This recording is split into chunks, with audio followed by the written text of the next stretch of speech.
Tarantino doesn't just love Westerns, he steals from them. The banned Western that inspired his most violent scenes. The forgotten revenge story that shaped Kill Bill, and the one film he swears is the best Western ever made. These are the only 10 Westerns that actually matter, according to Tarantino.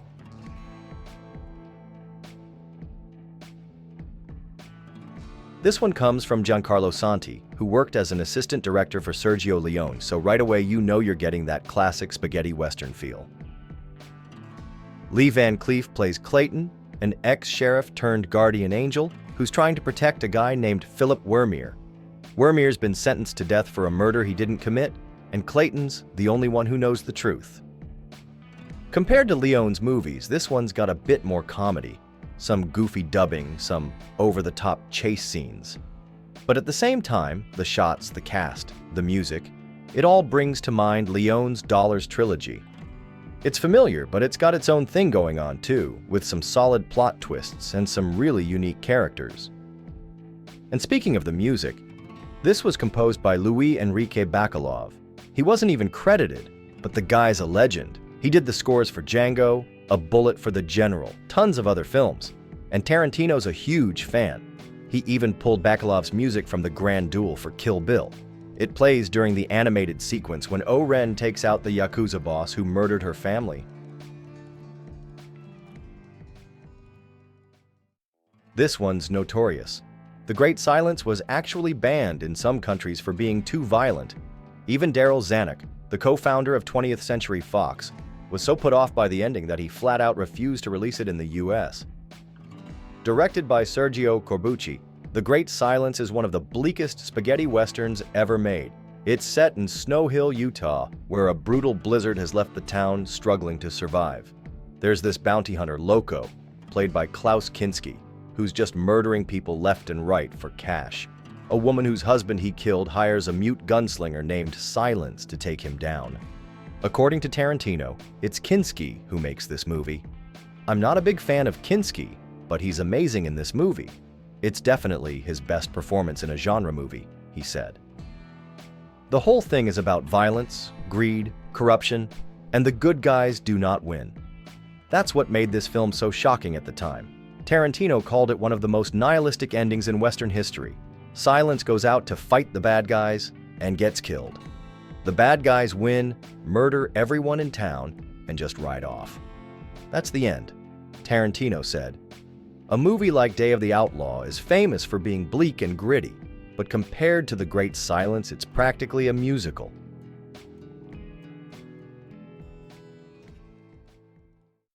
This is one of the most influential spaghetti westerns ever made. It inspired over 30 unofficial sequels and has been referenced everywhere, from anime to video games to music. Franco Nero plays Django, a former Union soldier dragging a coffin behind him. Inside, a Gatling gun. He's out for revenge against Major Jackson, an ex-Confederate officer responsible for his lover's murder. Along the way, he rescues a woman named Maria, fights red-masked Klansmen, and plays both sides of a war between Mexican revolutionaries and Jackson's men. Tarantino has borrowed from Django more than once.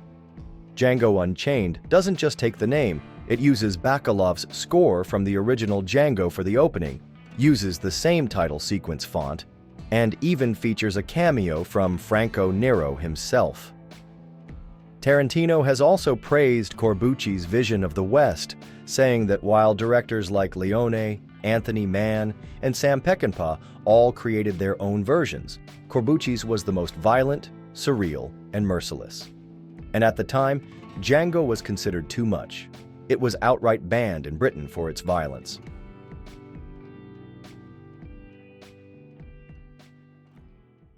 This is a classic revenge western. The story follows Bill, played by John Philip Law, who's been hunting down the men who slaughtered his family when he was a kid, but he's not the only one after them. Lee Van Cleef's character, Ryan, just got out of prison after 15 years, and he's got unfinished business with those same guys. So now you've got two men on a collision course for revenge. And Bill starts to suspect that Ryan might have been there the night his family was murdered. Tarantino loves this movie. He's borrowed from it a lot. If you've seen Kill Bill, you've already seen bits of Death Rides a Horse. He used pieces of Ennio Morricone's score. The famous line, "Revenge is a dish best served cold," comes from this movie. Even O-Ren Ishii's backstory has parallels. Bill recognizes a skull necklace on Ryan, just like O-Ren sees the skull ring in Kill Bill.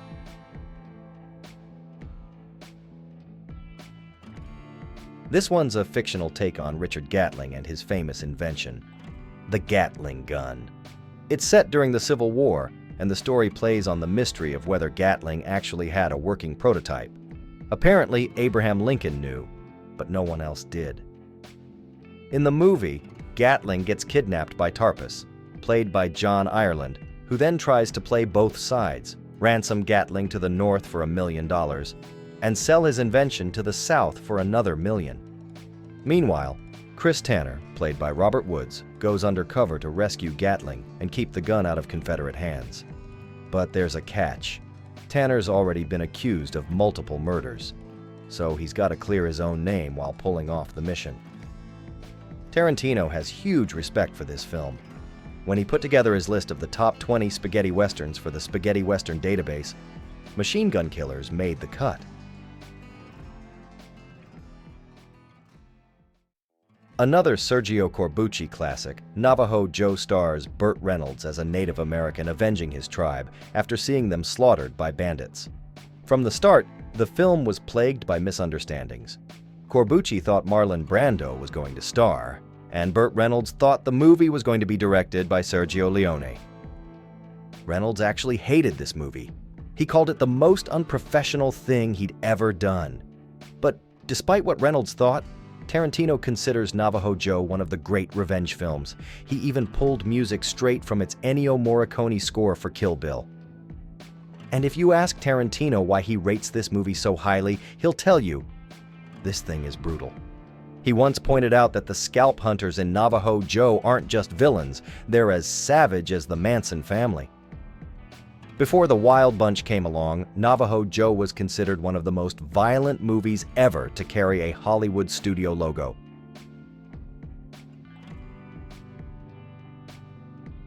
If you ask Tarantino for his favorite westerns, Rio Bravo is always at the top of the list.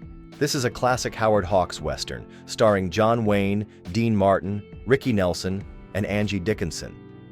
The setup is simple.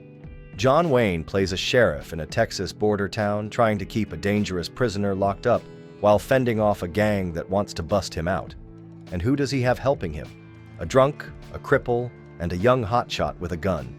Not exactly a dream team, but that's what makes it so good. Tarantino loves this movie, and he's called it one of the greatest hangout movies of all time. He first watched it when he was just 5 years old, sitting with his great-grandmother, and it's stuck with him ever since. He actually explained what he means by hangout movie at Cannes.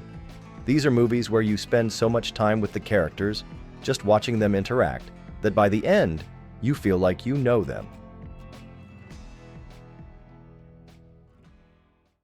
The final chapter in Sergio Leone's Dollars trilogy, and easily one of the most iconic westerns ever made.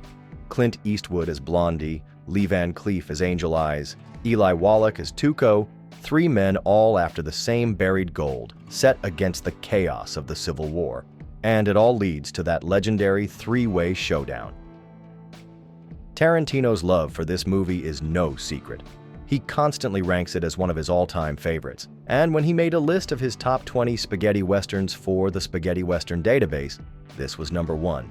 And of course, he's been pulling from Ennio Morricone's music for years, using his tracks in Kill Bill, Inglourious Basterds, Django Unchained, until he finally got Morricone to compose a full score for The Hateful Eight.